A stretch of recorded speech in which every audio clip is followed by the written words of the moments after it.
Hey guys, welcome to Bastion Time. I am your host Bastion. This is Nintendo News. I should call this micro news. Let's get onto that news. And basically, this will probably not even be micro, this will be macro. And the reason why is because Nintendo dropped a Nintendo Direct Micro on us on June 1st. And I was kinda gonna wait to talk about it next week, but quite a few of you were like, hey, can you please talk about it? And so I was like, well, the people ask, and so here I am. And there are some interesting things in there. It's just nothing humongous personally for me, but let's get on to it. Some interesting stuff nonetheless. So apparently there's a franchise that I've never heard of called Chibi-Robo. I guess there was a game out for the GameCube, and I guess these games were kind of more avant-garde or artsy. They weren't like games where you go around attacking things or whatever. Well, now they have a 2D side-scroller Chibi-Robo game coming out for the 3DS, so it looks pretty interesting actually. I don't know if I'm gonna get it on launch day or whatever, but we'll see. There is another version of Dr. Mario coming out called Dr. Mario Miracle Cure, and it's just got some new features like the Miracle Cure feature, which is after you've cleared a bunch of viruses, it builds up this meter, and then suddenly you've got these super power-up Miracle Cure things that you can use to blast out the viruses. To be perfectly honest with you, Dr. Mario's never been one of my favorite of those type of games. If I get to choose between Dr. Mario or Tetris, I'm going for Tetris, and I love me some Tetris. My housemate, however, is a Dr. Mario addict, and I don't use that word sparingly. I almost worry sometimes. And then she doesn't seem even slightly interested in any new features coming to Dr. Mario. So this would not be up her alley, but it might be fun for people who've never played Dr. Mario before. Bill Trinan did say that you're able to turn off those various new aspects, so that is good.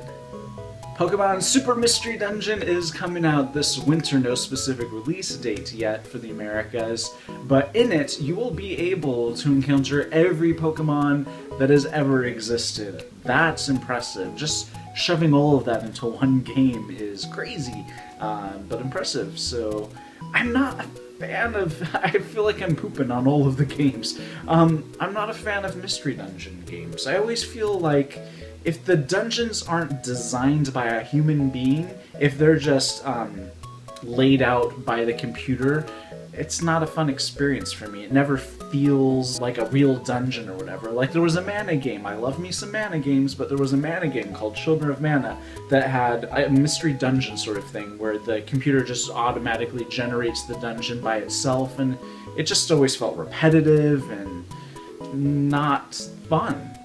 So yeah, I am not a fan of Mystery Dungeon games whatsoever, but tons of people out there are. They love the fact that each time they go into that dungeon or each time they start a new game, it's brand new.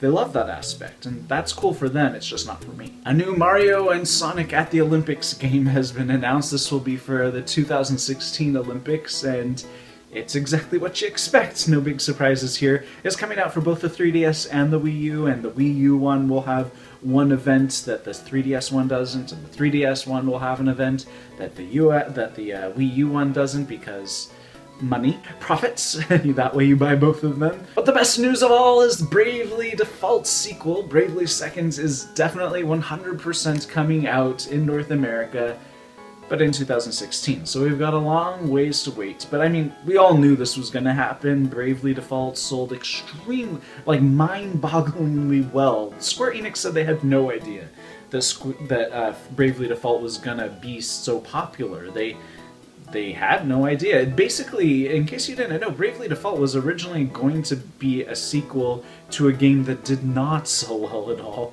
called Final Fantasy IV Heroes of Light, and it was a perfectly great game, but they were going to make a sequel to that, and in the process of developing that sequel, then they decided to change some things and ended up calling it Bravely Default, and those kinds of changes that they made somehow ended up making it more marketable, I think.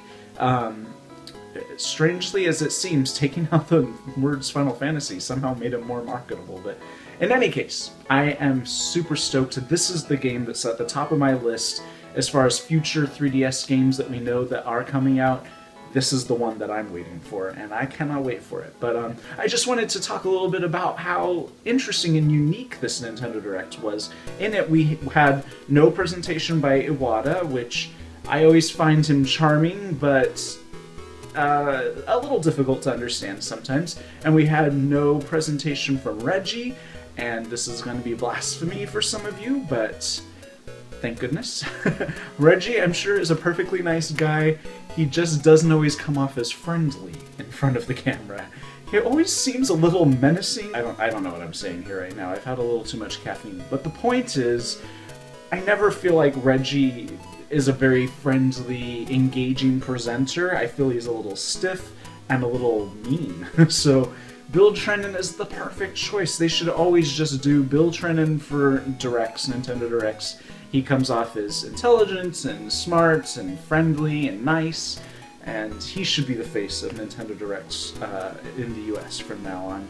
And then, of course, there was this whole interesting concept of him being micro-sized, and so they pitch-shifted his voice to be a squeaky little voice sometimes, and it was just very engaging and entertaining, and it's nice to see that Nintendo's hitting home runs lately with everything that they're putting their mind to, with the Humble Bundle and this new Nintendo Direct, and I'm just happy for Nintendo. So anyways, that is it for this episode of Nintendo News, this macro episode. See you guys tomorrow for more news. Bye, guys.